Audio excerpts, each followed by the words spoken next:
That's not the girl from Impanema. It's actually, I'm about to drink an IPA, just like the girl from Ipanema. Oh, is that where the beer hails from, or is brewed? Oh, it's Stone IPA, California. I Oh. wish, man. What was the song you were singing?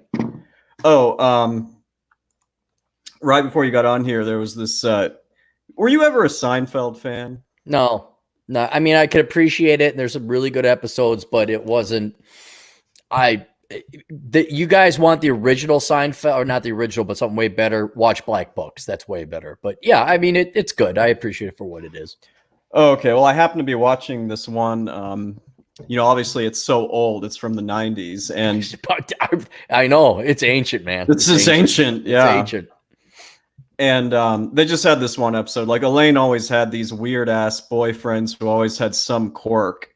Mm-hmm. And this episode, this guy's quirk was whenever the song called Desperado by the Eagles comes on, he has to stop what he's doing and just go like this. So that's what I was trying to sing. Anyway, cheers. Cheers. I have my Diet Coke with lime here, so we're all good to go. Wow, you rebel. Oh, I know. Late at night having caffeine. And it's a whole new mindset because there's nowhere to be, nowhere to go. And even if you wanted to, you can't. So I don't even want to. Well, yeah, I mean, you and Chris Beckloff and the like are all perfectly fine bivouacking at home. I've been getting into the regular habit of going for just a drive in the truck and having a cigar, and because every other place is closed. So what's this driving and cigar thing you're always talking about? Well, you go to a cigar lounge predominantly to hang out with the guys, but you can't hang out at the cigar lounge so you can get a cigar. And it's just kind of like, you can't be at home all the time. Now, some of you can, but what I'll do is I'll go for a run to get outdoors because it's finally not snowing and it's finally not blustery wind. Like, we can actually get some exercise outside. So that's good. But that's still not enough. And so after I get the exercise, like, what am I? So I just drive around on my truck and I have a cigar with me. And I usually have a cigar and listen to Better Bachelor or Turd Flinging Monkey or Masculine Geek or World Class Bullshitters. I even get charitable sometimes and listen to the two Pube twins, TJ Martinell and Jack Napier. So on that note, I was working last night and I'm like, all right, I'll put it on the Masculine Geek, and then it was gone.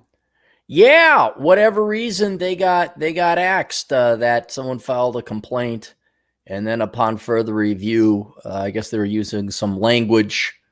And here's what I fear. Where's everyone going now? Where's everyone migrating to now that we're all cooped up here? Well, obviously the internet, chats, Zoom, Skype, Right. I signed up for the pro package for StreamYard because I'm already bumping up into it. And I wanted to know, like, holy cow, we got a ton more followers. Oh my gosh, all these super chats are coming in. I'm like, was that coincidence? Not. I thought, are people going in the internet? They are, because it says on the warning on StreamYard, it says, there is unprecedented levels of traffic. So now what I'm thinking is, with everybody going online, can you imagine how bored the Google censors are? They got nothing else to do but to be free speech Nazis and come cracking down. So it's like everybody's got to be on their best behavior now. And then someone else got a... What were those guys saying? Like, what language? I don't know. They said, oh God, I hate saying this. I just hate it because it's so anti-free speech. They said the R word. Oh, dude, people still come out on me. Like, friends of mine will be like, you can't say that word. I know. And I'm like, well, it used to be Mongoloid. That was the term originally, but that was offensive. So then they came up with the R word to be polite. It meant slow down. It is like a fire bleepant. You can't even say it in a chemical sense because the computer, the algorithms, has no sentient thoughts, just like their human sensors. So now whatever the latest incarnation in 10 years, it'll be a new word we can't say and a new one with many more syllables. That's the thing. It has to have more syllables than the previous one. then you know it's polite. I almost, just real quick, 22-year friendship, I came this close to like ending because I got so disgusted about that person like coming. I said that exact word and they were acting all offended. I'm just like, this isn't worth it. What? Let me ask you this, but did they change? I know everybody changes, but that seems like a kind of a personality trait that was definitely stark and different. And that's what I'm starting to realize with people. And I know everyone changes, but to the point where they're not improving. It's kind of like, yeah, I can't hang out with you anymore. Like, where did it come from? Was he always like that? He was always kind of I think it's after he got married because his wife is such a, you know what, and now he's like, well, I was like this the whole time. And it's like, dude, no, you weren't. 15 years ago, you were way more offensive than I've ever been. And I actually kind of liked you more for it. So I had back in the police department, the security, I should say, but it was part of the police department. That's why I said I was never a cop. We worked under the police department. The best group of guys I ever worked with, and by God, if I knew one, I probably would have just remained a security guard. One guy was there until he was 50. I understood why now, in hindsight. But this one guy he is the nicest guy. He was funny. He worked security, and he worked out on his body. So he'd go and he'd do not stripping, dancing over at the gay night. He made good money doing it too. He absolutely, he made more money doing that than his $6.90 an hour working security. The greatest guy ever, but he was a big time environmentalist, and he would go around and slash people's trucks. He'd go after trucks. He'd slash trucks and he'd key the trucks. Now he drives a huge ass truck. He's a rental property owner in the Twin Cities. He's a millionaire. And he is a highly paid engineer. I can't say where, but he is in a very critical position with or without a virus scare going on. And I was hanging out with a buddy of ours in common, and my buddy says, yeah, this guy's coming into town. You're going to be in town. I said, oh, that'd be great. I haven't seen him in years. Da, da, da. The guy wouldn't hang out with me. You know why? Why? Because I didn't make enough money. That doesn't make sense. Tell me about it. That was my whole point. I was like, this guy who was lefty and environmentalist and da, da, da, and the nicest guy, though, at the same time, now he's some big-time snooty country club Republican. It was like a 180. Hold on. How the hell does he know how much money you made? Only you and I know how much money you made. But he didn't. He didn't. There was no way to tell. And I think he just kind of probably guessed. Like, he won't hang out with anyone unless they're millionaires. Like, he only hangs out with people in Asia. It's all weird. It doesn't make no sense. That's why I was kind of going there. Like, have you seen that with people in your past? I mean, that's a rather abrupt 180 change, but this guy he's not the same guy he was 22 years ago when you originally became friends, right? Yes, and it's all because of politics. So I haven't seen it in anything like, you're not rich enough or whatever, but I'm telling you, man, politics just ruins everything and everybody. I don't know if that it does. And I'd like to think that people grow up. Like when you were younger, it's like, okay, yeah, you're all liberal leftists because that's what you were told to be. And you haven't looked at a budget. But by the time you're like 30, it's like, okay, the fucking horse and pony show is over. Knock it off with the world owes me a living bullshit. You know how this works. You know it was bullshit from the beginning. What's this? But when they continue on, it's kind of like, yeah, maybe that's it. You're not evolving. You're not growing up. You're not maturing. Especially when and you know what? I can have a disagreement with someone, like Mary Jo. We're friends with her. And she's just got a soft spot. She wants to help out people. But when it becomes like she couldn't care less about the politics, truthfully. But when it becomes that guy's offended because you used a word, then it's like, whoa. Something that's like people becoming born again or Jehovah's Witness or something. I just think, I don't know. I hate the word indoctrination, but I mean, he became a teacher. Well, okay, there. Yeah, there was that. There was a special ed teacher at that. So, he was dealing with, R words a lot. And I don't know. That's just one example. And you've heard me complain about this privately. That's just one example how I don't know how much longer we're going to be connected. Well, I'm finding out it is a very few and handful of people where it's been stuff where, Chad, did you know I'm abrasive?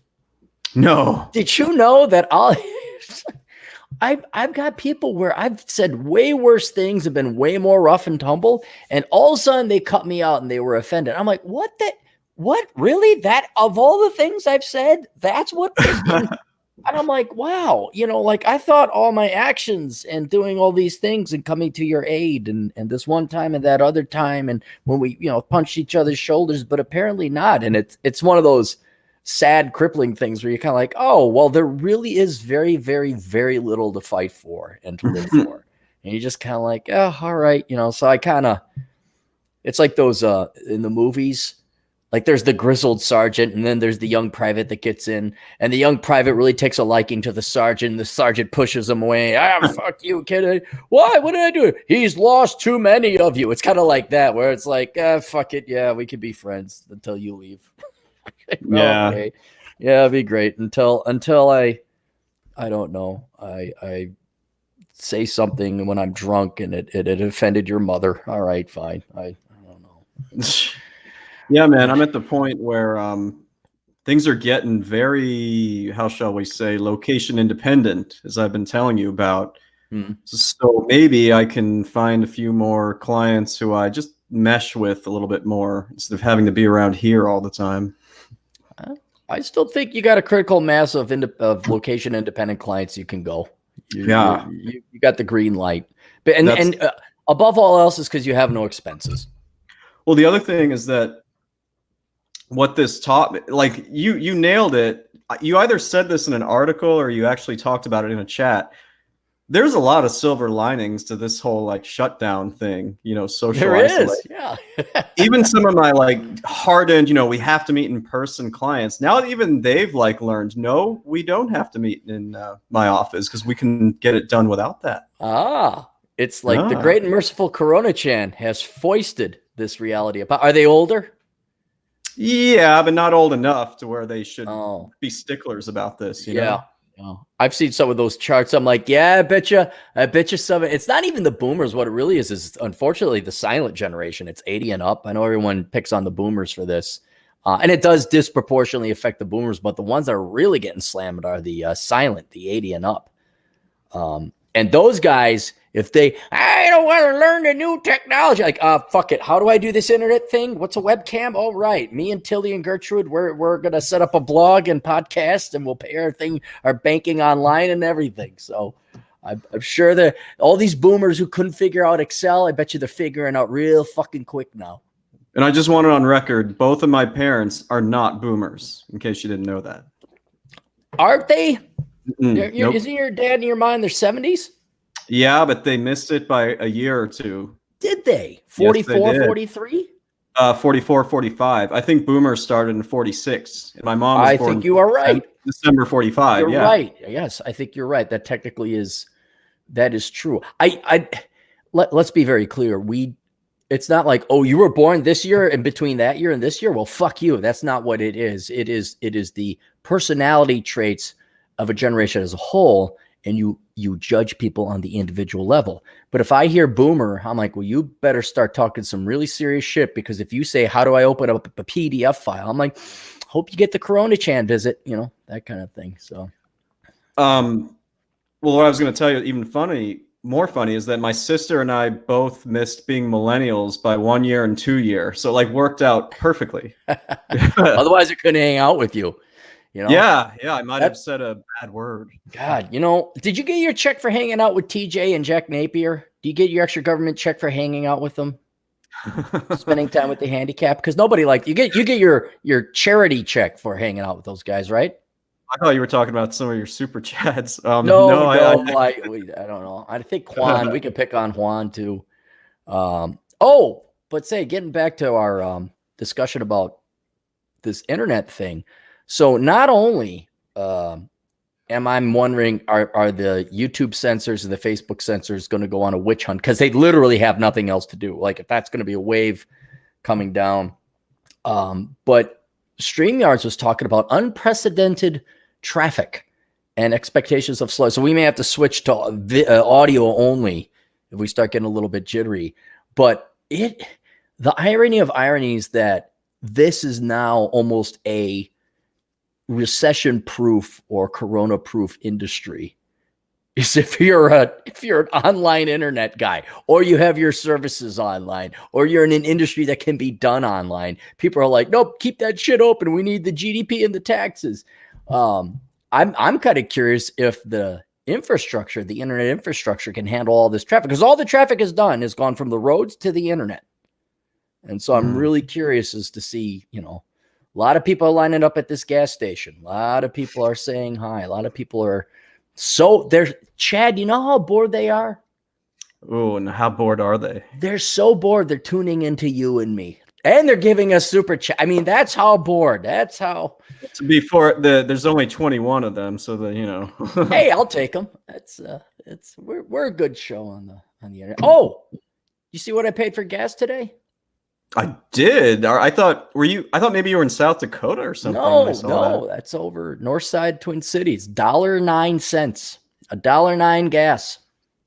I've never seen that since I was 11 years old or something. I think the last time I saw it was 2004, 2000.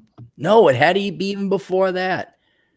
Maybe it was 2002, 2000. No, 2000, 2001. After 9/11. After 9/11, it like. Is that what? Okay, all right. Yeah, I remember it was 89 cents over in St. Anthony, Minnesota, and we are within 20 cents of that. Yeah, certainly adjusted for inflation.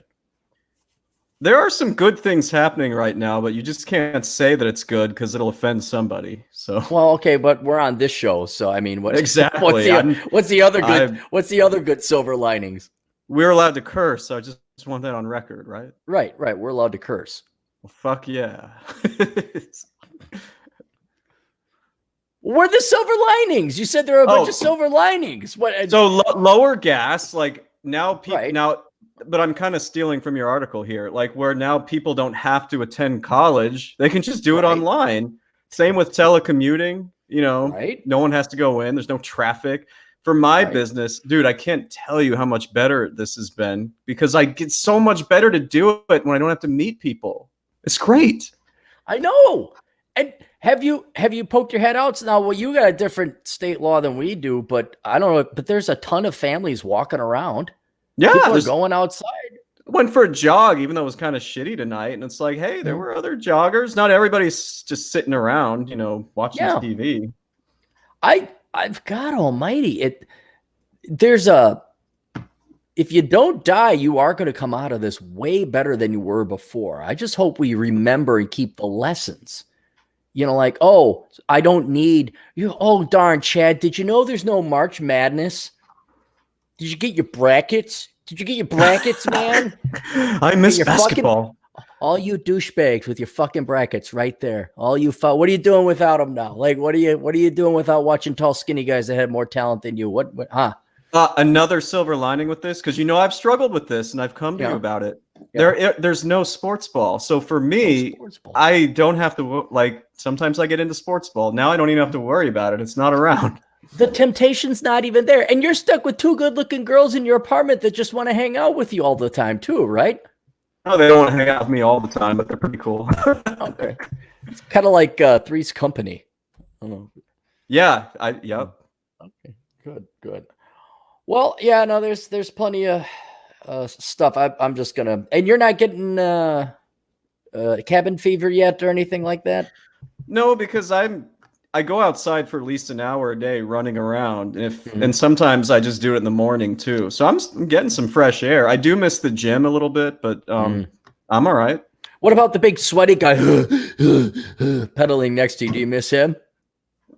I don't miss that dumb motherfucker. The last day before they closed the gyms here, that was last Monday. So 10 days ago? And yeah, that was the last thing I remember because I went to a class that morning and that sweaty pig motherfucker was like, and then an hour later they closed the gym. So I was like, well, that was my last memory. What about Tina and Baron Karen? Were Tina and Baron Karen there talking their gossip talk on the treadmills? Oh, no. I hadn't been doing the treadmills for a while because the weather got pretty nice before all this closed. But yeah, like there were so many people walking around today, like clogging up the sidewalks. A bunch of like the same people just clogging up the sidewalks now. What about walking. if I remember running when I used to live in Chicago, can't you just go straight out Broadway, get to the beach, and run all the way to downtown? Pretty much. You're gonna love this. Oh no, this is actually So people were not. This happened just today. People were not heeding the governor and the mayor's instructions. They're just like, look, you can be outside, but don't just congregate where it's a bunch of you. All right. So long story short, they send out. Have you ever gotten like one of those emergency broadcast things on your phone? Yeah, before? like an Amber Alert that beeps it. Yeah.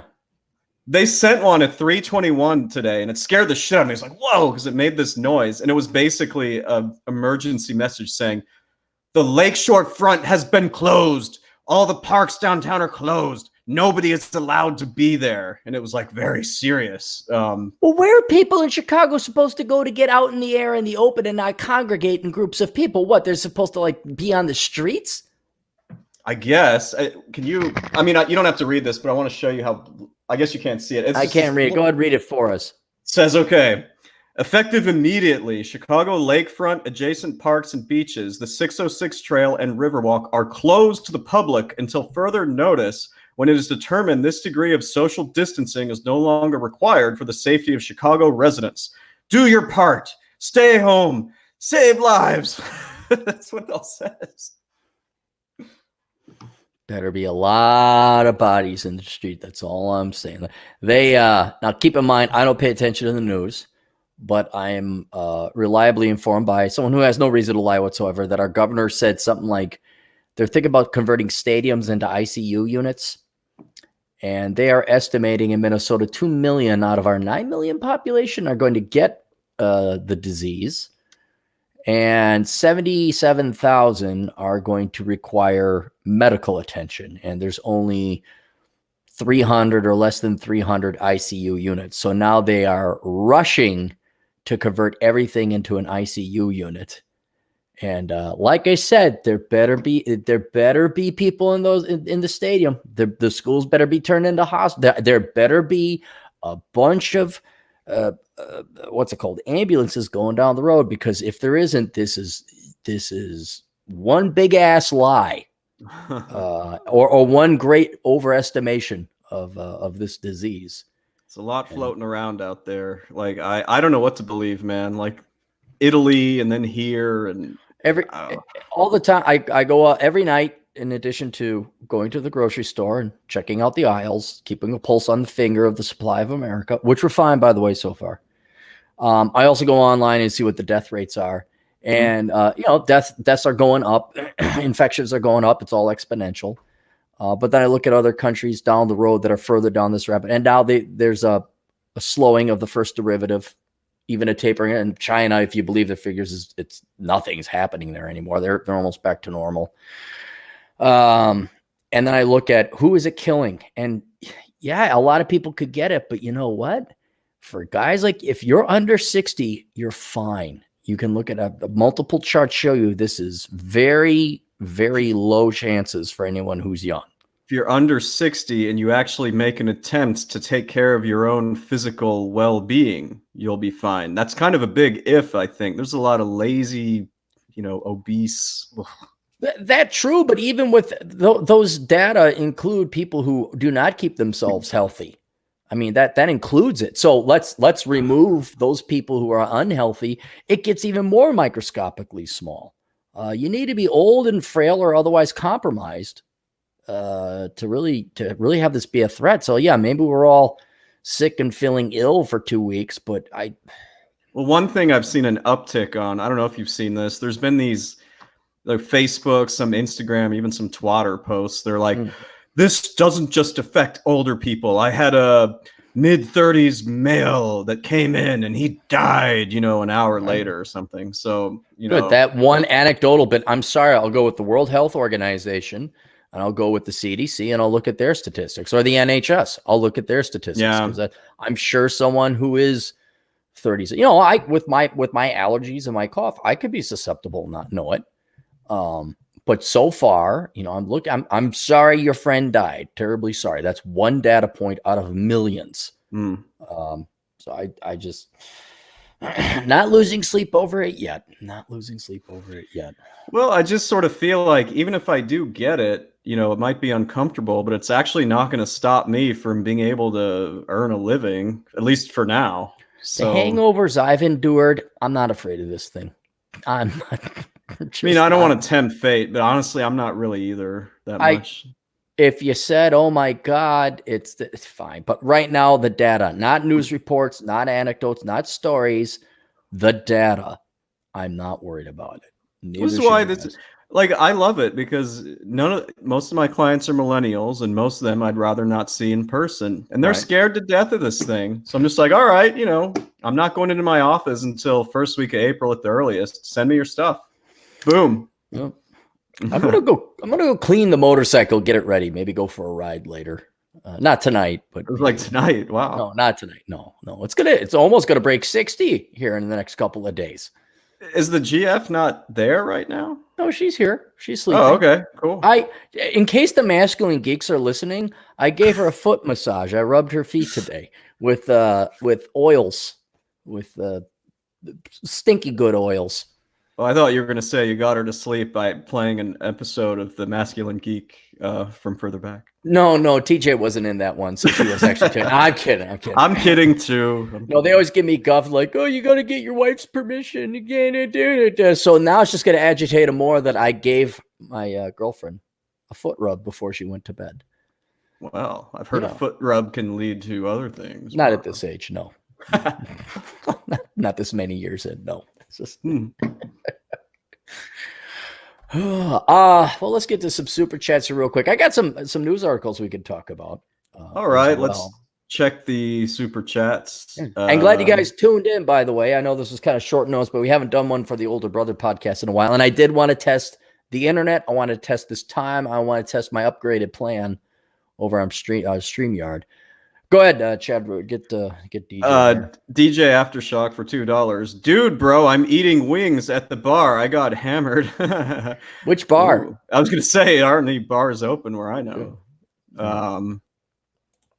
Next. I used to be envious of the kids at the Carlson School of Management because across the street was a place called Seven Corners. And there was like a bunch of bars there, and everyone went after class was like, "Dude, we're gonna go to the bar for happy hour." I'm like, "I wish I could drink beer and eat wings. I gotta work." And then I realized I missed nothing. I missed absolutely nothing in doing that. Yeah, you did. You really didn't miss anything. Nick for $2. People don't change; they just naturally progress. Isn't that sort of the same thing? Or and I would say regress. I people I knew back in their 20s were idealistic and we had hope and there was life. They wanted to go do stuff. Now I know it's people getting old. I know that's the natural way, but my gosh, a lot of the people just Better Bachelor had a good video about like being understanding, and not everyone has to be in agreement with you on 100% of things. Like you can have slightly differing opinions. You have a lot of differing opinions.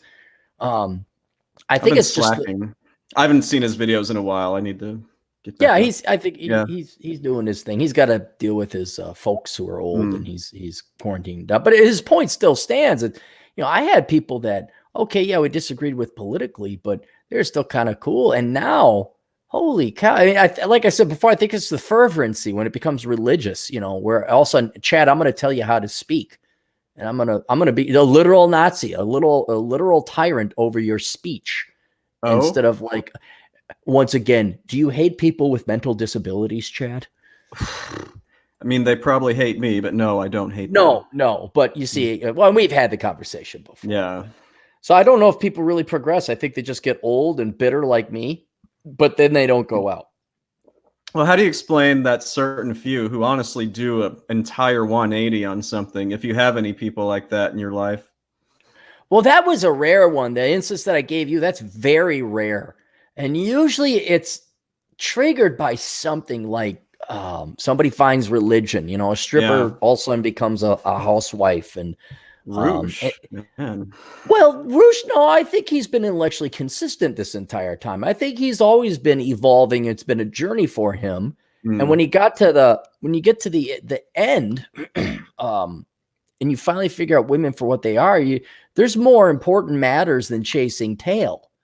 Yeah. There's investing, that's not just a hole to fuck. That's potentially somebody to pair bond with, have children. What is the point? Your mortality comes into it. I think his sister passing away tragically. Yeah. Right? Yeah. I think that obviously had something to do with it. And maybe he went religious, and that's the logical route, because once you get your food, clothing, and shelter, you're not fucking around anymore on the lower levels of Maslow's hierarchy of needs. Now it's like, okay, what's the real point? What do I want to do? And that sounds great and fun. Like, oh, what do I want to do?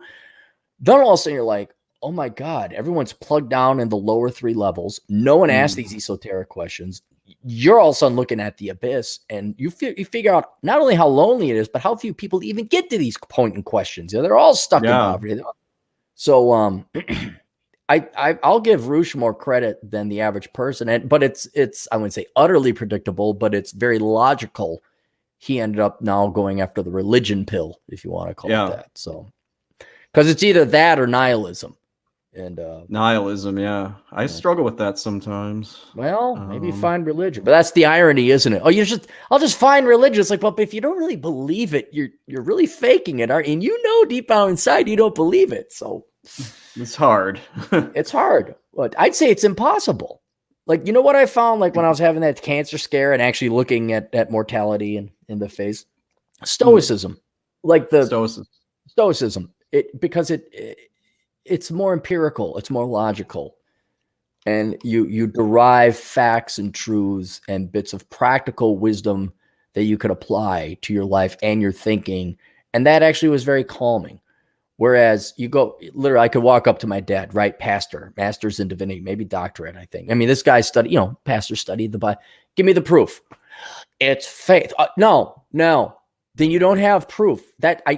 Give me something more, because I could go to any religion right now and they'll say faith. You give me proof. Well, okay, fine. Then we are. This is a non-starter, and so I just wish people had a little bit more like, oh, I understand where you're coming from. Well, here's what we think is proof. In the meantime, the Stoicism meeting is down the road. I definitely need to improve that part about myself. So we should have Atham start the Church of Stoics, and he gets a funny Pope hat, and he has his pipe while he's giving the sermon.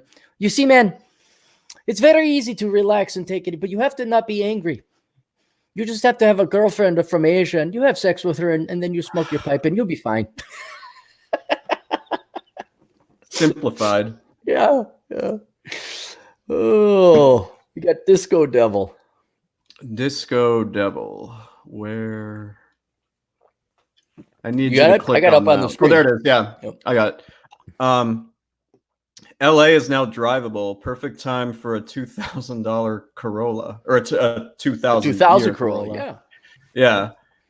I mean, all cities have no traffic now. It's great. Yeah, I don't even look up the traffic anymore. I'm like, I go. It doesn't matter what time. I just hop out the road and I go. I saw the nieces today. Didn't look at the traffic. Just went. Then it was great to run outside today because there's no cars on the road, so it's very easy to, whatever. What about parking? Are cars still parked on the side of the road? It's just the roads aren't occupied. No one's going down LaSalle or 41 or anything like that. I haven't noticed a real difference, on my street here, which you've seen. Mm-hmm. I don't know where the cars are. Honestly, I don't see a glut of parking being taken. Really? So I'm not sure what happened. Not only can you find a parking space, but Broadway and Lawrence not crowded. I mean, not running at about, what was that, about 5:30? No, I didn't see anything crazy going on. Now imagine if the restaurants and bars were open. We'd be in heaven, man. I think some people left town, but who knows? I wonder. We'd have to take a look at the polling. What's the next one? Oh, Bacon's here at thegoddamnbacon.com. I should download his podcast. Here's his question. Greetings from the abandoned socialist super hub. Is that the state of Pacific Northwest? Yeah, he's in Seattle. Oh, okay. So did people leave Seattle? Did all the strong, independent, pro-diversity HR, CSR directors that work for Amazon, did they go home?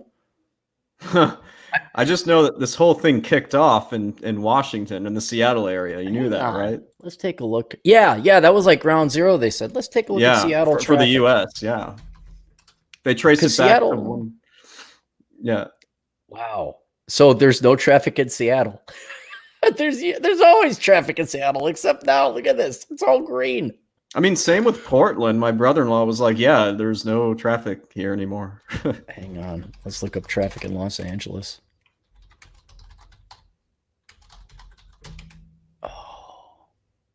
Green. It's all green. God, maybe I will go on a road trip.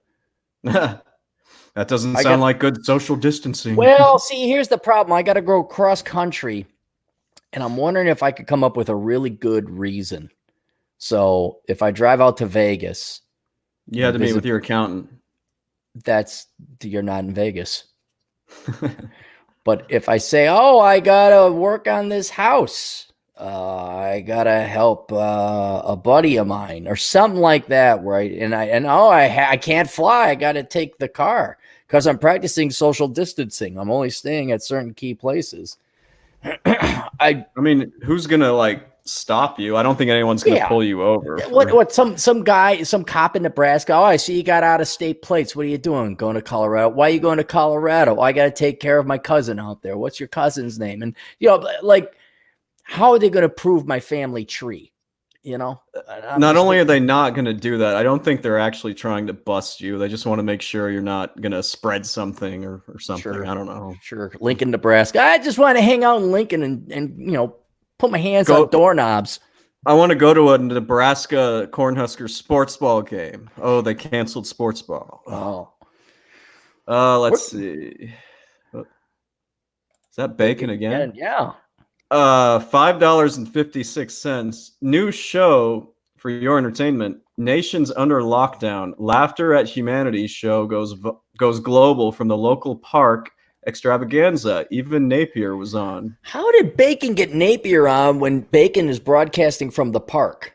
Are you talking about those Instagram chats? Yeah, he does Instagram, and it's problems aside because he can only do 40-minute increments, so you got to download 3 files to get one podcast. But he gets the broadcast from a park late at night, and he brings out a bottle of rum to go drink. And this is late at night, meaning it's 2 a.m. when these things are going live in our time zone. Right, and then he gets Napier on, so it must. But the audio quality is shit. I know that. He's had Nick Schulaner on, and you can't even hear Nick. It's like Bacon. Drop the $90 on a mic and just record at home. But when it's just him by himself, the audio quality is perfectly fine. He plays the symphonic music in the background. You ever listen to Bacon's show? It's been a while. I've listened to it before. Yeah. Well, the thing is, I never know. I don't really have notifications from Instagram, so I never really know when one of these is going on. I'm probably asleep anyway, but I'll check it out. Well, with these podcasts, guys, you want to talk about a sign of the times? You know who contacted me about podcasts and how to download them and what's an MP3 and all that other stuff? Who? My dad. Your dad? Yeah. Dude, we are in a booming economy. If you are an online internet personality, you are doing just fine. Seems like it. Yeah. So, I mean, if you got my old time dad coming in, looking for it. So, now's the time because people are just consuming copious amounts of podcasts and just to get in on the show and say hi and talk to other people in the chat room. Yeah, it's crazy that people who used to do this stuff were long before now were like nerds and weirdos, and now it's like everybody's trying to get in on it. Well, we're nerds and weirdos now. Well, you saw that poll they did where all the Brits and American youngins, what the number one thing they wanted to become?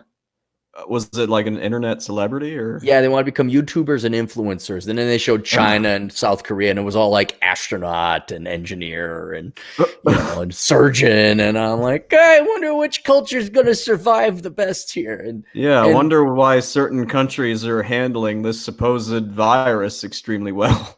Well, and then there's the thing. How did I become? I am no Stefan Molyneux. How did I become this, Chad? I mean, I can only go by how I discovered you and this whole realm. I think I typed in "my boss sucks" back in like 2013, and somehow it went straight to your YouTube. Right, but did I set out to do this? No. How much you want to bet the colleges and universities are trying to come up with how to be so you could get a bachelor's degree in social media? How much you want to bet? And everybody now wants to become it, but no one wants to put in the effort and the work. Like, they're not going to produce regular content. They're not going to. I just fear where it's like, yeah, but there was a real job behind us the entire time. And this crap, you know how fickle YouTube is? Do you know how fickle big tech companies are, that you rely on their systems and their infrastructure? You think I rely on this 100%? Fuck no. And these kids are thinking like, the story again, that guy before the adpocalypse went out and bought 3 houses and a sports car, and the adpocalypse came and he had to file for bankruptcy and sell it all away.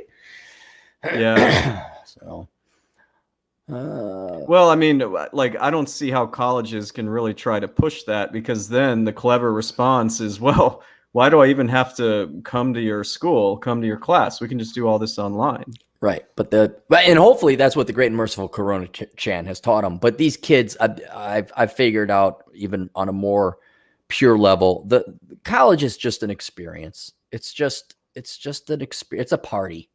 And so that's what the kids are going to do. That's why they have to go to a physical college. And they're not going to go to the small college or the state college or the community college. They want to go to the big campus college. That's what they want to do. And you dipshit parents send them there. And you dumbasses. But maybe we've learned we can educate. You can, even if you major in engineering, you can at least take half your classes online. And then the last half go where you need a physical lab or some equipment to do it. Yeah. But yeah, colleges should be about an eighth of the size. The physical campuses be about an eighth of the size, eighth of the buildings, eighth of the teachers they are today. Just scrap all the stupid prerequisites and useless, moronic classes, and then we're good. Well, we can't just do that, because there's huge financial interests. What are all the liberal arts masters supposed to do? I know. Job? I mean, that's the thing. We need a separate system that you can bypass college with and employers heed. I have an idea for a system, and it'd be more of it would be like CompTIA or the IT and the software world, where you get certifications. You take a test, you get certified, like the CPA, right? But you don't need no fucking degree. And if Trump or the Republicans, or, if you had an honest Democrat who understands that sending college students to college bankrupts them, and you really want to get them cheap but good education, you want to solve this crisis, you want to make education damn well near free, let's get certification boards. All right. Thorough, rigorous tests, just like the CPA exam or the CFA. You can test in history. Don't know why you would, but you could test in history. And you take ASE certification. You got to go get your mechanic certification. And now we have education. Wisdom is free. It's on the internet. All right. We don't need teachers anymore. We don't need schools. We don't need to pay tuition. We don't need to pay property tax. We don't need to, period. Don't need deans and useless administrators. We don't need assistant reserve, diversity, touchy-feely, counselors. Here's what we need: is parents to love their children enough to maybe take care of their kids and raise them until they could stay at home and teach themselves. And then we just got to have, I think it would be maybe 100 billion max for a national certification board. And each industry this could be outsourced to the private sector. Each industry has its own respective certification. I mean, like the CPA or the CPA Society, Accountant Society. What is it called? Well, the AICPA, the Society of Certified Public Accountants. Yeah. Right. That doesn't get any government money, does it? No. I mean, it's not a for-profit entity, but it's not. Right. But they handle all the testing. Right. Yeah. Yeah. There you go.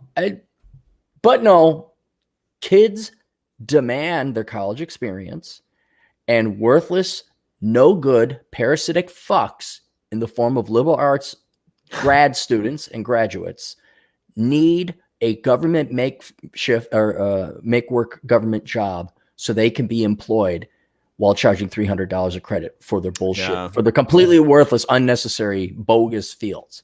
But you guys want to play this horse and pony show? You want to, we could pay off the national debt if we just serious. We'd spend $1 trillion a year less on K through college education in not even 20 years time, in about 10 to 15 years time, depending on amortization. We'd have the national debt paid down. There are simple solutions. We are just so privileged and spoiled. Our American children are so privileged and spoiled. They demand going to college and having other people pay for it and having that college experience, not to get an actual education. Well, all I can say is that, talking about the college experience, my grad school experience was something I would have gladly have done without.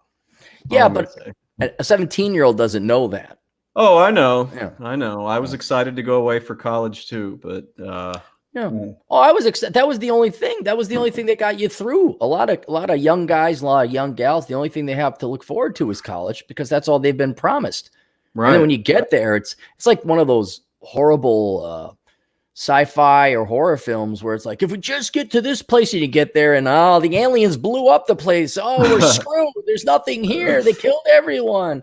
I thought this was the reflex point where we're going to meet here, and you're screwed. You ever seen a movie called Soylent Green? Yeah, with Charlton Heston. Yeah. I figure when the apocalypse, so I watched it the other night. I didn't really know all about it, and then when I saw what happened at the end, I'm like, wow, that was really good. But I don't want to spoil it. Anybody who has thought things through in a true crisis knows, well, there's going to be a lot of protein somewhere. Exactly. There's going to be a lot of protein. And you know what? These animals are not that fast or smart, and they don't move that quick. And you know what? I'll try and eat every other animal before I have to eat that one. But if push comes to shove, I'm willing to do it. Won't like it, but I'll do it. We have quite the heavy selection in America. I think these people would be thinned down by that time. If things got so bad, you're not going to look. Obesity ain't going to be a problem in the economic collapse. That's for certain.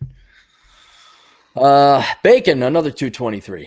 Refueled empty tank and 5-gallon can for $1.79. Winning. I still got the $1.09. I'd like to see if anyone's got cheaper. I'd love to see if you got it. Put it in the chat room. I want to see the old $99.99 if it's there. Wouldn't that be great? Who's next here? It's like Eric Quesada. Do you not see the text on there? Like I see it, but I don't see any text. What does it say? It says, it might have been censored. It says, Corona Chan ain't got S and then 3 stars on me. Corona Chan ain't got Shia. Well, I don't know about banned. I just wonder if it's somehow self-censored on your end. Yeah, I know. I guess in the chat room, you can't put curse words because I guess it won't show up. Or at least with your super chats, you can't put curse words. And I want to emphasize, he didn't spell out the S word. It literally says like S and 3 stars. Yeah, so I don't know what's going on with this. So have you ever been to Sequoia National Park in California? No.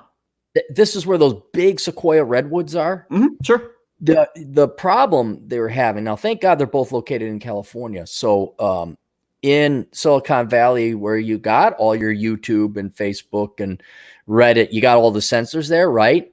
But to be a really good sensor, what you need is a stick the size of a Sequoia redwood shoved up your ass, and they're starting to run out of big enough Sequoia redwoods to shove up these sensors' asses. Huh. That really, when you spell shit with apostrophe, that gets banned, huh? Yeah, it almost makes you wonder if you wrote in the actual word, if like that would even go through. But I'll let. Here's where I'm not. I know you guys are all worried about the big Google and the big YouTube and the big social media. The rate they are the modern day.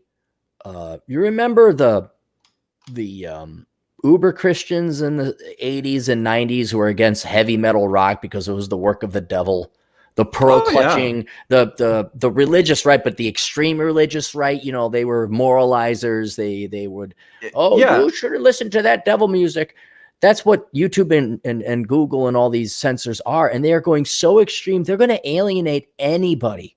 Right. I mean, who's going to want to tune into the rated G show on YouTube? I'm telling you, they're going to ruin everything. It's like that. Did you ever? I was never huge into like the WWE, WWF. Were you ever into that stuff? Well, when I was like 8, yeah, Hulk Hogan and Junkyard Dog. Well, this is relevant then. Jake the Snake Roberts, hell yeah. The people you just talked about, like it was either, I think it was the mid to late 80s, maybe like 1990. There was this group called, it was moms and Christian people who were so offended by the WWF because of the skimpy outfits and the violence. They kept trying to get it like censored, and they were so clever about it. Like the WWF was so clever about it. They created this group called the Right to Censor. Do you remember this? Do you remember how they all would run onto the? Yeah, I think this is vaguely coming back now. Yeah. So they used to, anytime something awesome was about to happen, this group would run onto the ring there, and they'd like block everything and ruin everything, and everybody was booing. Like they played their parts so well. God. You don't remember this? Was it a bunch of old ladies that would kind of dress up? Yeah. Okay. Some of them were old ladies. Some of them were just people who were like, no. But they were playing their parts so well. I was like, oh my God. God, that's brilliant. Genius. What was it? Vince McMahon was in charge of that? Yeah, like he was brilliant businessman. Brilliant. There's a guy. Have you ever looked into his life? Vince McMahon's? Nuh-uh. Dude, that guy's had such a fun life. I mean, there's been its trials and tribulations, but dude, he was wrestling and he runs it, but then he gets to play on stage as well and be, the bad corporate executive type of guy. It's like playing in Kiss,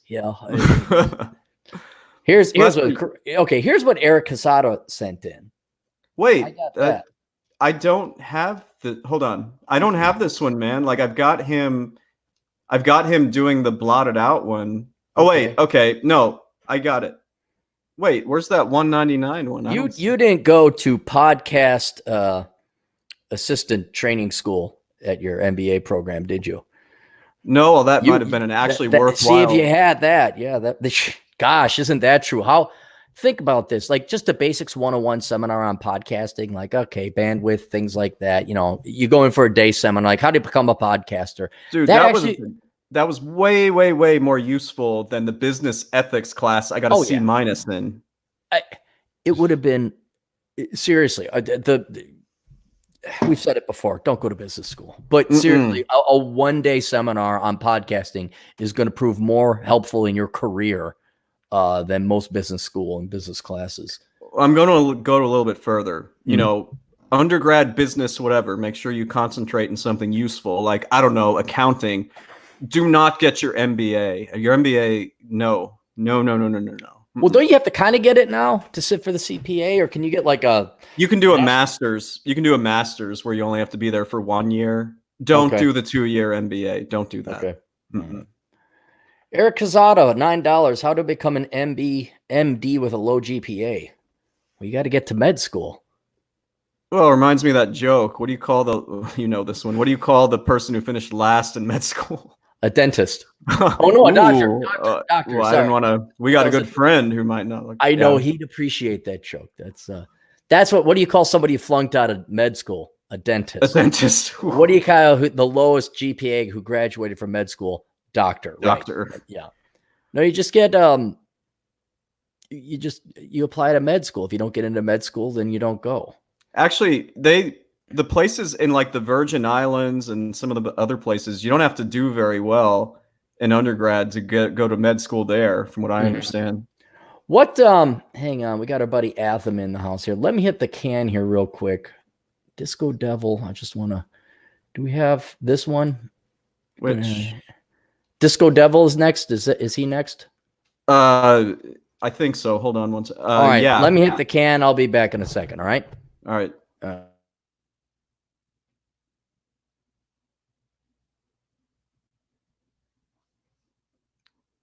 In honor of Kenny Rogers, who passed away earlier this week, I think you know what I'm about to sing. You got to know when to hold 'em, know when to fold 'em, know when to walk away, know when to run. You gotta count your money. When you're sitting at the table, there'll be time enough for counting when the dealing's done.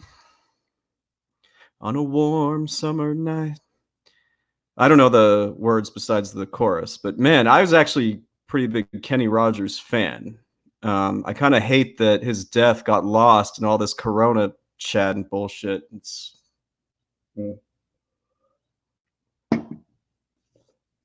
I don't know. That was me. I used to, from the ages of 1 to 5, I was in Texas, and so my parents like Kenny Rogers, and I remember that when I was little, hearing his songs. So, yeah. Whew. It's kind of weird to have the floor.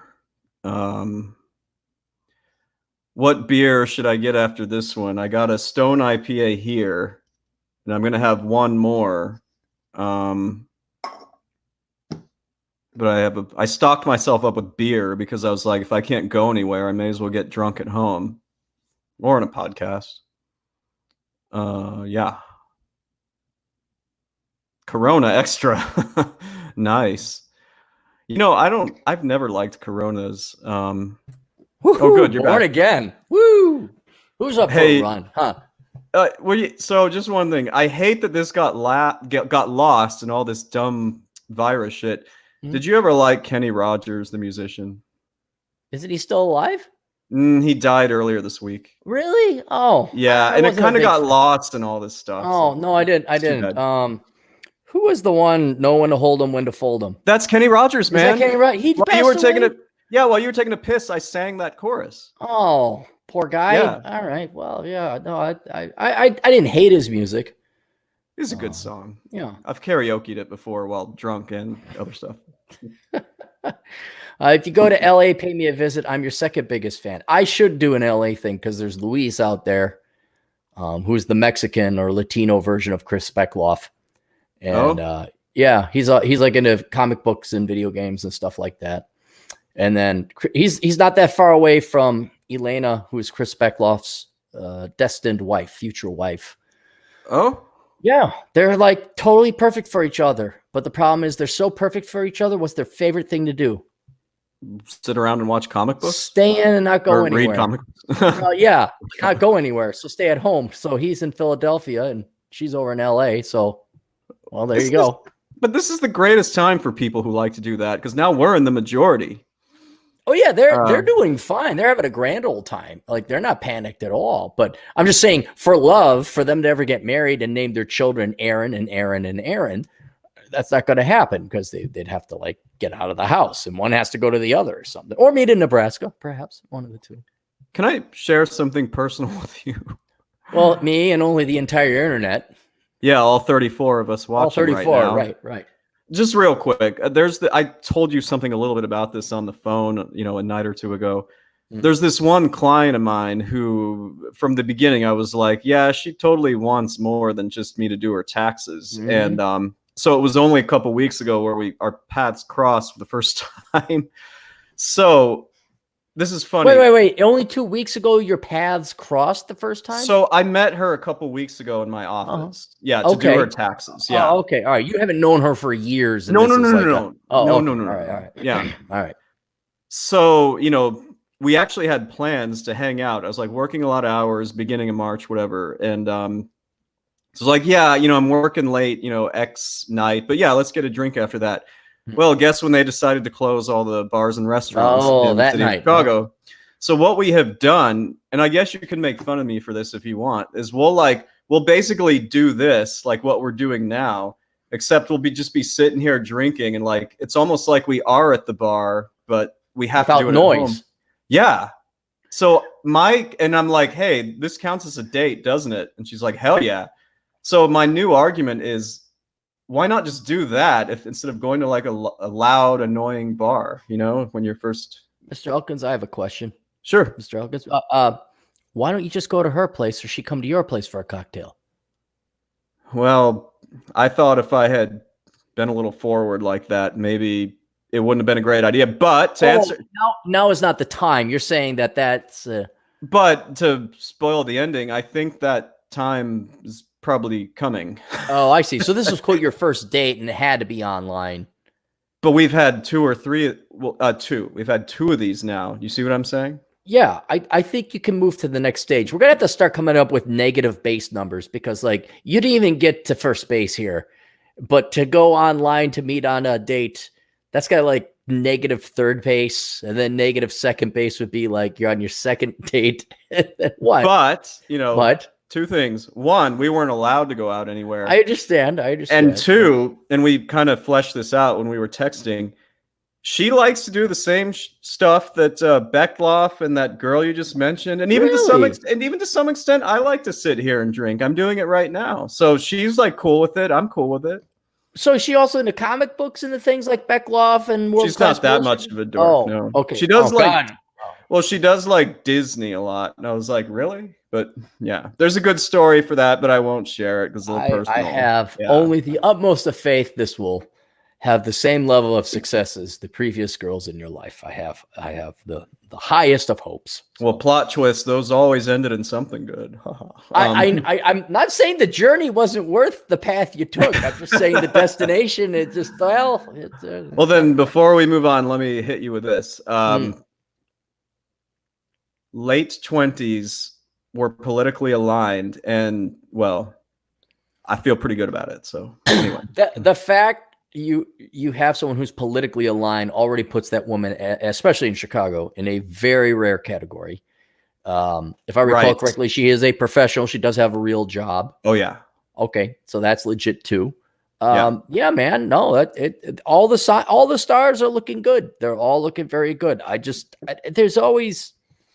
Speaking of women, people changing, but I know women who are like all big time conservative, and now they're raging feminists.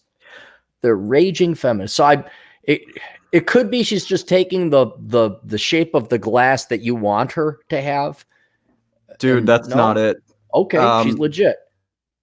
Right, she lives at home, and she doesn't. You know what? But I know. Okay.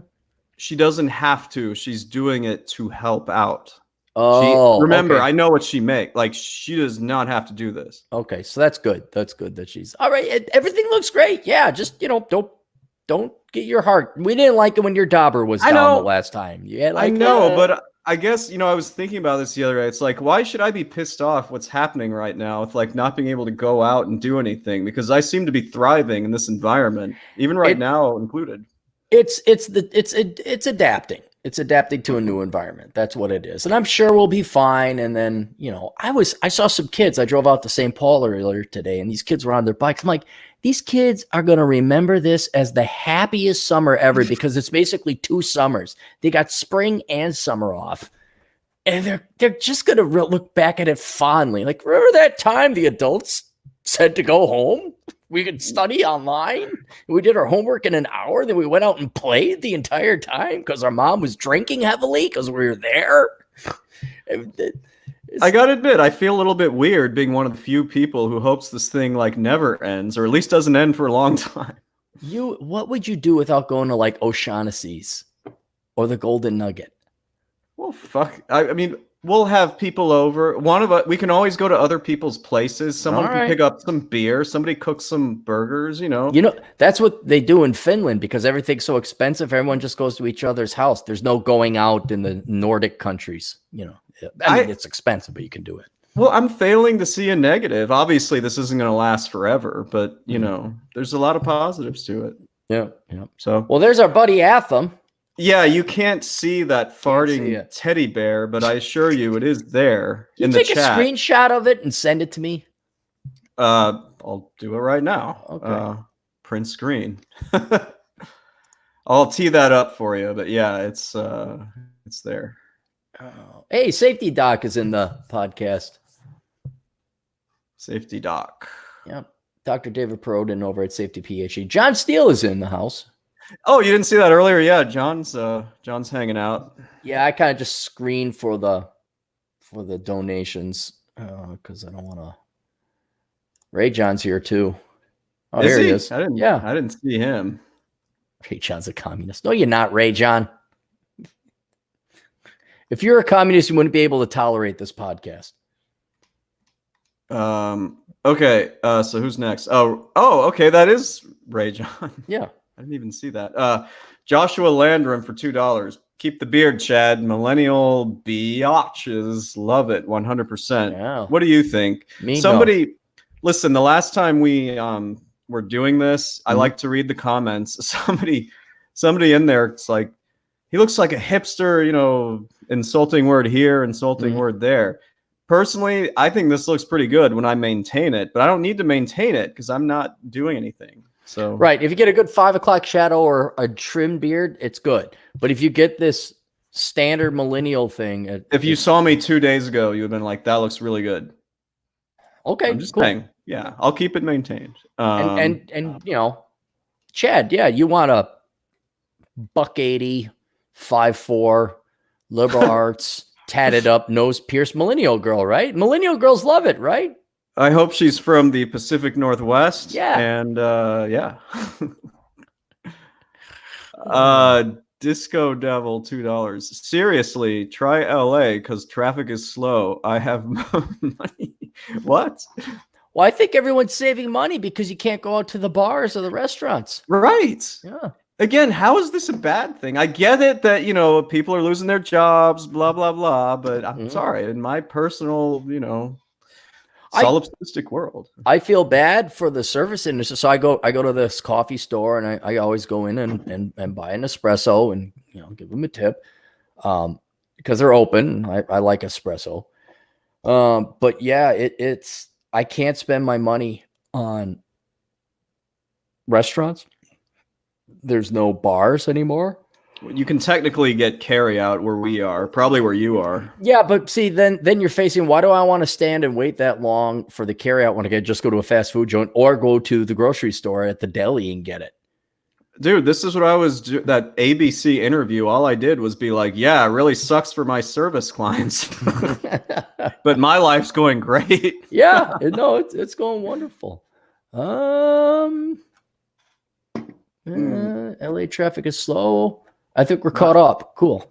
Yeah. Well, this is the slower chat. We're on the older brother channel. Oh, right. And not that many people tune in. Yeah. No. 28 watching. I get relegated to this. I see how it is. Well, my main channel, the Clary podcast, that thing gets 250 regularly now.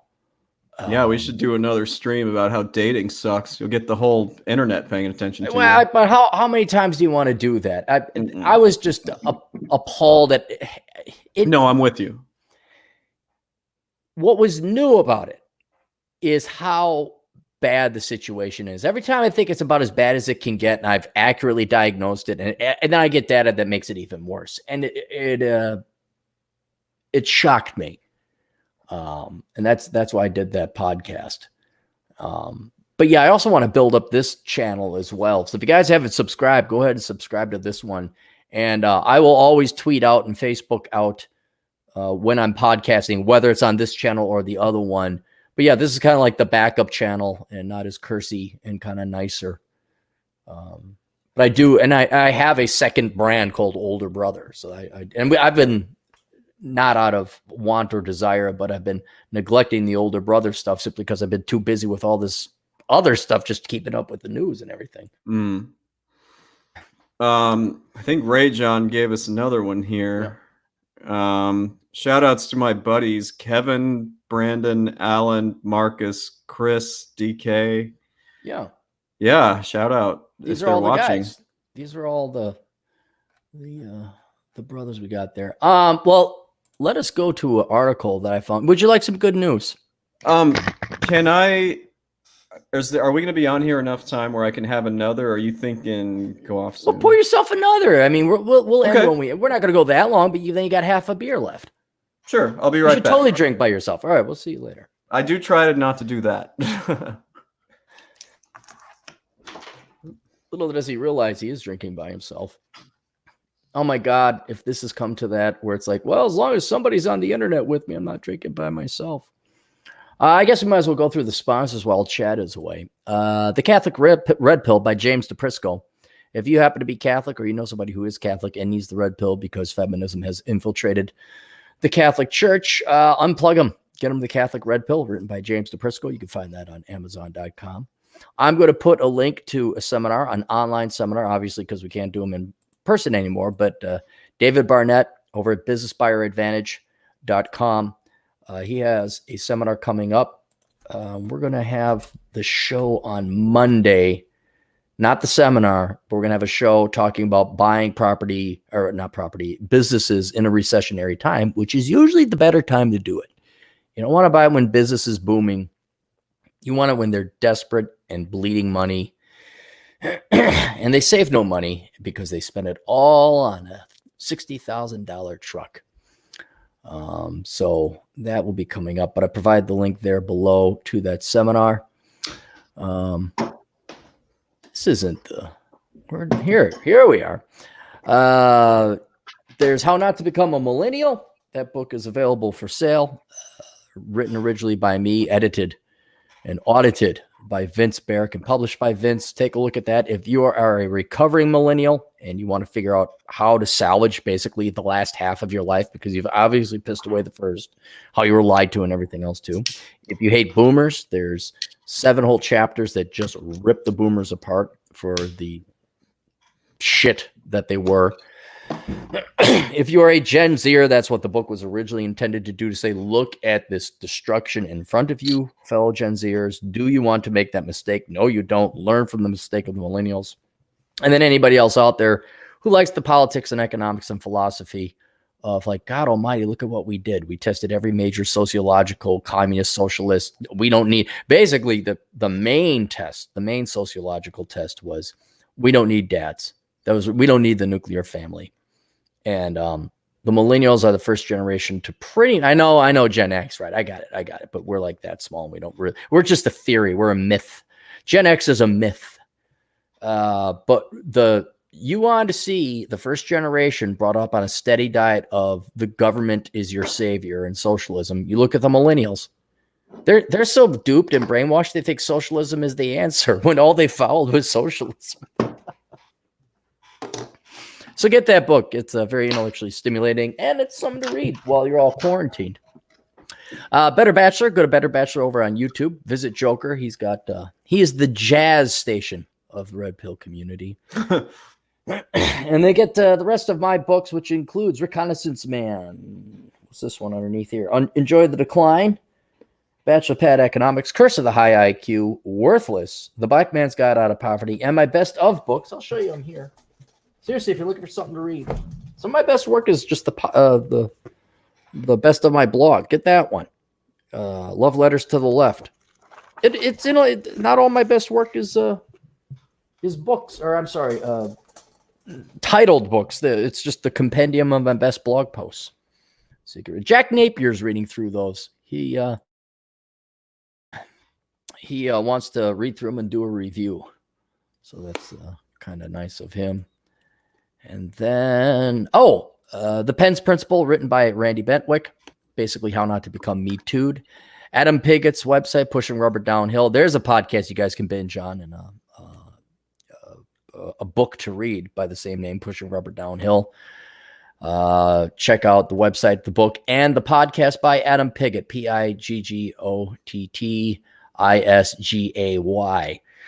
Academiccomposition.com.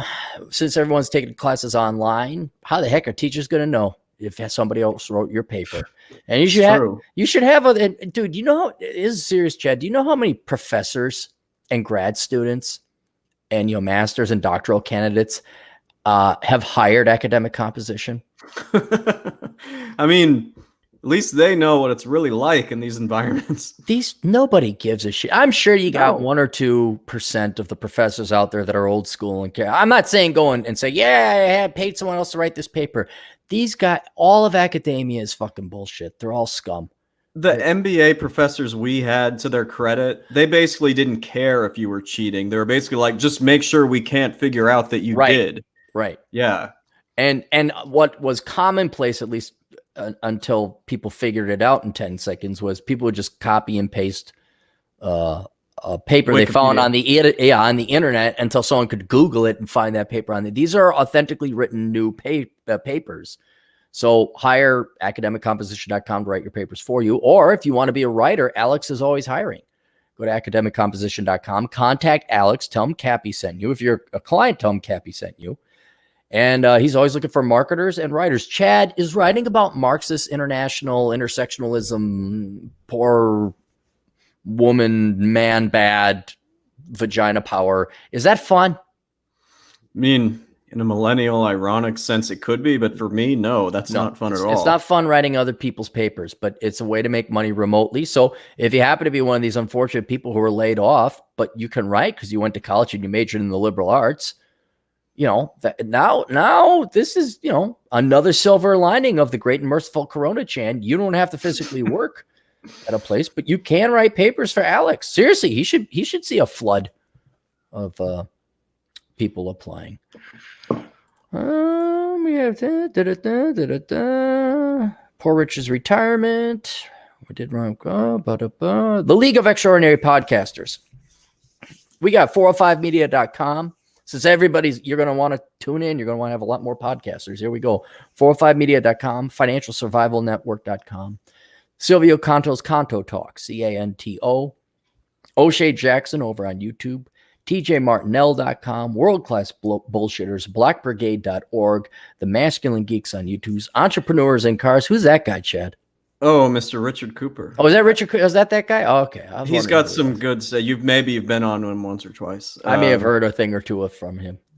About the Masculine Geeks, do you think their channel is going to come back, or what's? No, they just got one video taken down. That's all. Oh, okay. I thought their channel no, not their channel's fine, but here's the thing: they switched to Periscope, and I think they're going to BitChute, and I think that's what's going to happen is once BitChute gets streaming capacity, a lot of people are just going to abandon YouTube because they're sick and tired of this bipolar, constantly changing behavior, constantly changing the rules bullshit that happens. And it's just like, it's like dating a nagging school marm, you know, it's the only woman. And it's just like, anything is better than this. And they're just like, I have to be able to reach out to my audience. Are you going to really going to nitpick me? You're going to be like those Christian nut jobs in the 80s and like say darn is a curse word. We're not okay. Fine. You know, it's the right to censor. Safetyphd.com. Our good buddy, Dr. David Perodin, who predicted this rather admirably. He's been 100% right so far. He was in the chat for a while. Yeah, he was in the chat. He still is. Yeah, he is. He was spot on. Our good buddy, the Goddamn Bacon, over at thegoddamnbacon.com. The School Sucks Project. Who else am I missing? Oh, let me add Jack Napier. And Ryan Stone. Let's throw those two in there. Those are buddies of mine. I like Ryan Stone. I unfortunately haven't had time to listen to him with all this stuff. Now I might be able, but when he's been on other people's shows, he is very anchored and very experienced, like very wise for his age. I think it was his upbringing, his military service, but he'll make these points that I'm like, wow, that is very mature and precise and what's the word I'm looking for? Measured. If that's, I know that sounds like a very boring, non-complimentary adjective, but it's a measured response. He's very polished. He critically thinks about things. It may not be the sexy answer, but you think about that, like, yeah, he's right. So I probably should tune into just his show, but I usually listen to all those Hanyakers. So it's like, I get everybody. You know, it's like it's a buffet. It's a buffet of red pills. I don't even know if you pay attention to this. They used to have some show. I know it's not the Red Man Group. They have some other show, but I don't see it where I think they've all Rule Zero. Yeah, that's Rule Zero. Yep, that's what it is. So, and you know what? That's it for the sponsors. So we got all those and everything in there. Let's go through the rest of the super chats. I think we just have one more. We got one more. Good. Then I could go to this good news. Joshua Landrum for $2. Guys, while quarantining, study for new certification. It's good advice. You know what? I got an article out there. I'll put this in the chat room where I go through a list of everything you can do, from getting your will, living, and your estate will, getting certifications, online degrees, getting an IRA account, buying cars, buying houses, buying phones, buying motorcycles because it's on the cheap, carpentry, everything. It's actually quite a comprehensive list. I wrote it this morning. It is now in the chat room, so you guys can click on that. And certification is certainly one of those things. Just real quick, because you said IRA. Now, the IRS extended the filing deadline to July 15th. You still have to contribute to your IRA by April 15th, in case anyone's, So I'm going to throw a little bit more money into the IRA for myself. Oh, well, make sure to tell me, Yeah, this time I will. I'll tell you about that. Unlike the most horrible mistake I've ever made. I have not changed anything. Okay. All right, would you like some humor? I'm more into the sullen right now. Yeah, let's get something funny. All right, so this is funny, not only because it's funny, but it's funny because people are suffering. And it's triply funny because the people who are suffering fucking deserve it because they're assholes. All right. Oh. You could say it's even quadruply funny because the people writing about this suffering of assholes thinks this is a serious thing. Like, they actually believe this shit. So it's like 4 levels of idiots we're going to make fun of. Okay. But they won't know we're making fun of them because they're that steeped in it.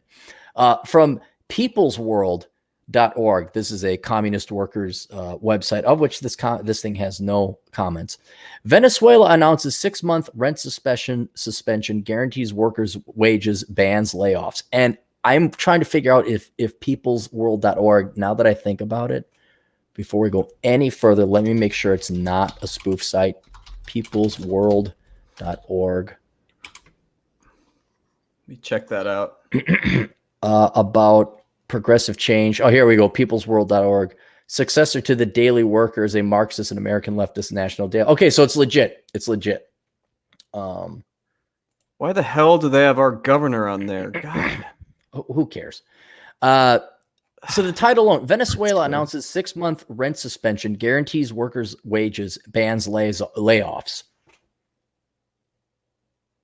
Yeah, I'm looking at it.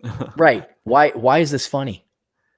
I mean, I think it's funny because they're acting like they are legit trying to figure out this problem when they've been in the tank for how long? There's so many hypocrisies. One, you're a communist country. You shouldn't have rent. 2, what workers' wages? You guys are in a crippling economic depression. Yeah. And your currency is worthless, and you're going to ban layoffs. From what? Who's working? Is there anyone working? This is the country that's eating their pets. This is the one where, if you're lucky, your daughter's cute enough to go to Colombia and whore herself out and send money back home. Merida, Venezuela. The Venezuelan government announced a series of measures on Sunday in an attempt to protect the population from the economic effects of the coronavirus. How about communism? How about you do something like that? Speaking on live televised address to those who had actual electricity, I added that part, President Nicolas Maduro instructed that all commercial and residential rent, as well as all capital and loan interest payments, are to be suspended for 6 months. That will solve it. Public and private sector workers will receive a special government bonus of worthless paper currency, and wages of small and mid-sized companies will be paid by the state until September. A pre-existing workplace stability decree has also been extended until the end of the year, outlawing job dismissals as a result of the quarantine. Loan appeals by small and medium businesses are to be fast-tracked, and a special agricultural investment plan will look to guarantee the contents of the subsidized local food production and provision committee's CLAP food boxes for a reported 7 million families. Telecommunication companies have also been barred from cutting off customers for 6 months. Upon unveiling the measures, Maduro promised to use all of his power and consciousness to protect jobs and the most vulnerable in society during the quarantine lockdown. While grassroots organizations such as the Tenants Movement applauded the measures business leaders such as Alan Celis, president of the Venezuelan Industry Confederation. Why are you even trying to run a business in Venezuela? Get the fuck out. They fall short. Celis also highlighted the need to end the acute fuel shortages in the country in order to restart the economy. Chad, what do you know about Venezuela, even though you and I are not grand geopoliticians?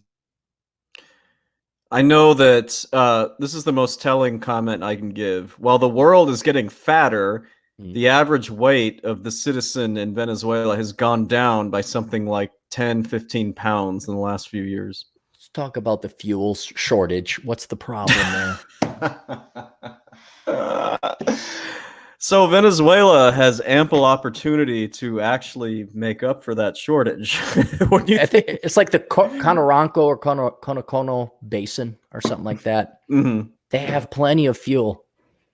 They have just you just stole all the you stole not only the physical assets of all the people who have the technology and equipment to do it. You also took away or have taxed away the highly skilled labor who are the only people who know how to take that advanced technology and pull and refine the oil out of the ground. And what I love, I guarantee we don't have to do this, but Chad, if we go to the Venezuelan government website, assuming it's up because of electricity, and we go through their, the heads departments and the leaders, do you think any of them worked a real job or just a bunch of fucking communist pieces of parasitic shit who just thought the oil just pulls itself out of the ground? Do you think any of them actually worked in the oil field? Like were a mechanic or a petroleum engineer? See, what disturbs me about that question is, can't you pose it to the same situation in our own country? But we didn't take British Petroleum. I'm sorry, Amoco, but that was bought by British, but they're British. We didn't take ExxonMobil. We didn't take Texaco. We didn't take their assets. And then we didn't tax the engineers who pulled the shit out of the ground at 80%. We say, hey, keep the majority of your profits, albeit it's only around 60%. Keep the more or less majority of your profits and keep pulling that shit out of the ground. These guys came in there. And here's the thing. No offense to Venezuelans. You guys don't have an educated enough workforce. That's why you need to pull in Western engineers and Western technology and Western companies to go and invest and develop your oil fields.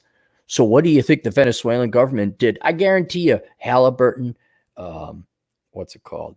ExxonMobil, British Petroleum, Aramco, maybe even. Citgo was a big one. Citgo is their state-owned. Yeah. But what did they do with all the equipment and investment and properties that those oil companies invested in Venezuela? What did they do with that? Well, I mean, they obviously tried to seize it, or they did. They didn't try. They just took it. They just took it, yeah. They just took it. Now, guess what state of repair those machines are in? Oh, I'd say they're probably as good as the last apartment I lived in's basement, which hadn't been looked at in decades. Because here's the thing about what few communists are listening. You guys are talentless fucks. You don't know how to change your oil, let alone know how to set up an oil rig or an oil drill. And in order to do that, you need to go to school for 4 years minimum, sometimes 8. And then you need to compensate people for that. But no, you all want to go to poetry slams and bitch and whine about patriarchy and capitalism, and somehow that's going to get the oil out of the ground. None of you fucks want to work. I get it. Okay, cool. Enjoy being poor. That's it. And I just get a kick out of we're already in a horrible economic recession in Venezuela. A crippling depression is what it is in Venezuela. Yeah. Like any of these measures are going to do anything. And the what I find hilarious is, why is there rent? This is supposed to be a socialist utopia. Everything should be free. Why are there wages? Why do you have to ban layoffs? Why are there layoffs, period? You guys got to figure it out. You're Venezuela, the latest and greatest communist country to hit the scene. And it's the fact they have to have rent and they have wages and they have to ban layoffs. What does that tell you about the nature of humanity, the economic nature of humanity? I'll give you another hint. Why were blue jeans sold in the Soviet Union when they were a band? Well, I mean, just because you ban something doesn't mean there's not going to be an underground market, and Right. it makes something more popular. If you ban something, it makes it more Right. popular. We ban drugs. It still makes it here in the United States. So there's the banning. But what does that tell you about human nature? Well, human nature doesn't give a crap if you're going to ban something. What is the default economic state of human nature? How do we behave? Of all the isms out there, Selfishly. which is called, you could say selfishly, it's called self-interest. Me wanting to eat. Self-interest. Yeah. What do we call that? I mean, is that technically what capitalism is? Or That's what capitalism is. Yeah. I'm going to take care of myself. I'm not, you don't break laws. You can't put, pollutants in the water, things like that. But even in communist countries, somehow the laws of free market economics still peek their head up somehow. Communist government says no jeans, no blue jeans. Wow, there's blue jeans still getting in there somehow. United States, even though we're relatively capitalist, we have a government, no drugs. Oh, people still pay and supply drugs. At least Illinois figured it out. Well, but it's like, look, throughout all of human history, human self-interest and self-progress is what's everyone's had, because it's logical, it's survival. Do you want to build your economic system based on that, or do you want to build it on what some hairy armpitted boomer quanta from 1968 who read the Communist Manifesto thought an economic system would look like? Did you read this whole article? There's this one part I'm looking at where I'm shaking my head. It says over 13,000 doctors are currently carrying out house-to-house medical visits, and 2 million diagnosis tests are due to be performed next week. Why the hell would you study to become a doctor in a country like that? Well, keep in mind, it wasn't until Hugo Chavez took over 20 years ago. It's been a while, yeah. It's been a while, but I mean, I'm sure there's still some doctors left over. And now keep in mind, they killed and eliminated or silenced all the capitalists. And now you have a whole generation. And during Hugo Chavez's time, Venezuela wasn't doing too bad because of high oil prices. Right. So they weren't doing too bad. And he got a bunch of in-flood investment because, the communists will pay us back like they always do. Yeah. It's like, I don't know how many times you got to see Argentina.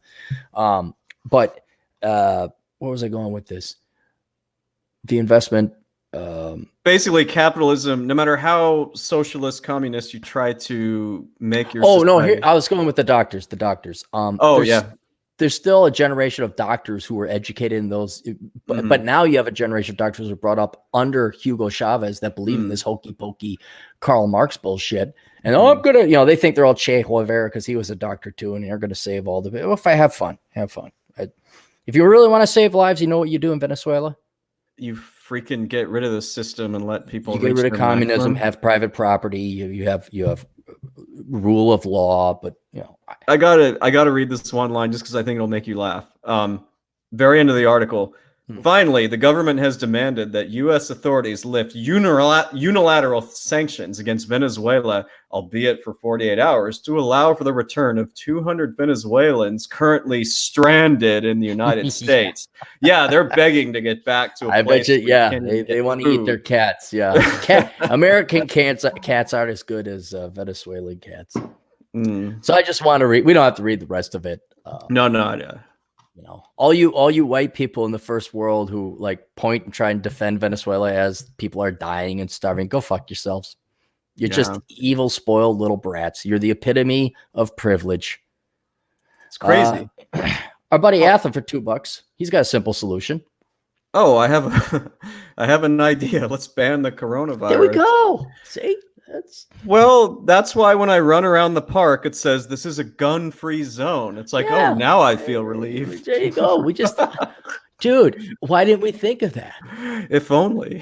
Atham must have gone to college. But, still going. That's it. You want to call it a night? Well, I still have 3/4 of a beer, but you'll be fine. You'll be fine. Call up your girlfriend. Call up your digital waifu. She already texted me good night. Oh, well, send me a picture of her on text or something. All right, I want to see if you'll do another 5 minutes of show, I'll text you a picture of her. Why do I have to do another 5 minutes of show? I want to at least get this down to halfway. What do you care? You're not going to become an alcoholic. You're going to drink it anyway, whether I'm here or not. Can't disagree with that. All right. Hang on. I had another one. Yeah. Do you have any more articles? All right. Here, Well, I'll text. I also want to go. The traffic. We did. You ever been fitted for a suit? Sure. Yeah. When's the last time you were fitted for a suit? It's a good question. I'm gonna say it's 2020, 3 years ago. How about that you? recent? Yeah, that recent. Oh, it's been over a decade for me. Really? Yeah, and I go get my cheap suits at K&G. And if any of the brothers in the Twin Cities are listening, they know exactly what I'm talking, because that's predominantly where the brothers go and get their suits. Now, what's great about K&G, dirt cheap. This is where you can get like a purple suit with gold tassels if you want it. Okay. You get a pimp suit, but then they got more than ample selection of standard business suits, some nice going out suits. So, and people kind of give you guff if you go to K&G, but it's like, dude, they got nice suits. And you know what else they got? What else they got? They got tailors in the back. So they take so even though it's like kind of a big warehouse suit, they got the tailors. And whether it was Nate's Clothing, which is no longer in business, or you went to K&G, I liked when I was going to get fitted for a suit, it was always because things were good economic times and it was a rare treat. And to be waited on like that, even though they're just taking your measurements, it was like this nice experience. I have only fond memories of the rare times I went to get fitted for suits. But now, related to Corona Chan and all that, when's the last time you wore a suit to work? Dude, I haven't worn a suit for work since 2013, 14. I don't think I'm ever going to have to buy a new suit again, because I got plenty of suits, but I won't wear them out because I'm not going to work in a suit anymore. But you like to dress up. I know that. I do. The one time I visited you, remember, I brought the suit, and that was the most recent one that I'd had tailored, and we ended up dressing up and going out. So there's but from my baking days, I have an inventory of suits I'm probably never going to wear through. Yeah, because banking, they always made you dress up. They made it, but even when I was younger, like in the olden days for swing dancing and salsa dancing, you put on a suit, you would dress up very nice. Well, I don't go out anymore, not to nightclubs anyway.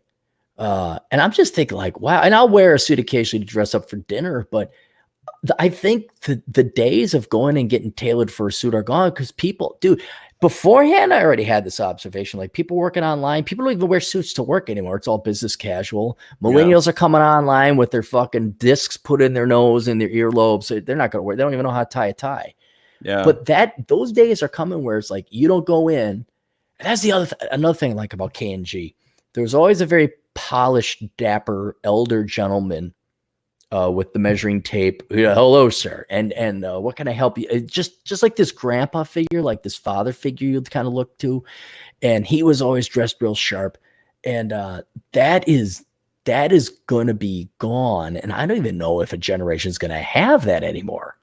Where you go, it's like, and it's also a guy thing. Like, girls aren't there buying suits. It's all guys. And so that experience is gone, or never to be experienced by an entire generation of men.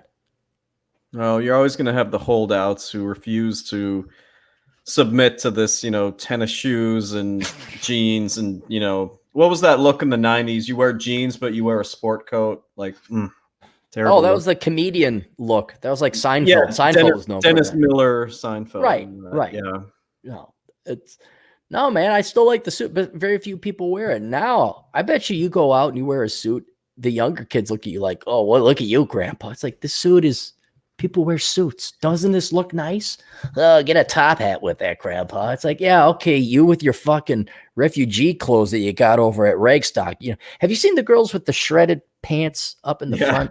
Yeah. I've seen guys with that too. I'm like, what the fuck is wrong with you? What? Oh, you saw someone else do that. I see. You're a sheep. You don't have a thought in that brain, do you? You think that's slick. You think that's cool. All right, I see. Okay. One of the reasons I occasionally like to going to the dorky CPA networking events in my off season is because everybody there is wearing a suit. So I'm like, I want to wear a suit and tie as well. And you feel like James Bond a little. Maybe I'll watch some James Bond tonight. That might be an idea. All right, have you drank enough of your beer? Can we go now? We have a couple things. First, we have another chat from Bacon, and two, I just texted you a bunch of pictures to hold up my end of the deal. All right, I believe you. I mean, I rated G. I don't want no. No. 223. All roadwork halts, citing zero traffic to block. Oh, that's hilarious. Oh God, that might actually be true. So, all right, tell people where they can find you, and then we'll get out of here. You can find me on Amazon. My dad and I are still writing these tax guides. Elkin's Comprehensive Tax Guide. I don't know if we'll do another one for next year, but we might. And also elkincpa.com is my website. Isn't he going to retire? Like, I mean, he is retired. Is he? No, he's retired, but it gives him something to do, but it also drives my mother crazy. So it's like... When he writes the book? Well, he always tries to get it in before Thanksgiving, and that's hard to do because things keep changing, and so he's on the computer 24/7, and my mom's like, Tim. I hate to say this. Your mom is so cool. That's not what I hate to say. Wow. But your mom is so wonderful and charming and lovely. But the other thing is, for her age, she has kept herself in amazing shape. And if I was Mr. Elkins, I'd set the fucking computer down, put the dog away in the room, and maybe try and give you and your sister another sibling to have in this late stage of the game is what I'm saying. Because I was just like, she's always put together when I visit. She's always, oh, hi, and da. But then but she's always done up. Like, she was in the bathroom doing her makeup before I showed up. I'm like, whoa, like, just for company, you know? And I'm like, wow, what a nice gal. What a sweet gal. Takes a while sometimes. Yeah, maybe that's why your dad's on the computer. Yeah. Think I don't know this? All right. Well, take us out appropriately. Doodles. You alcoholic.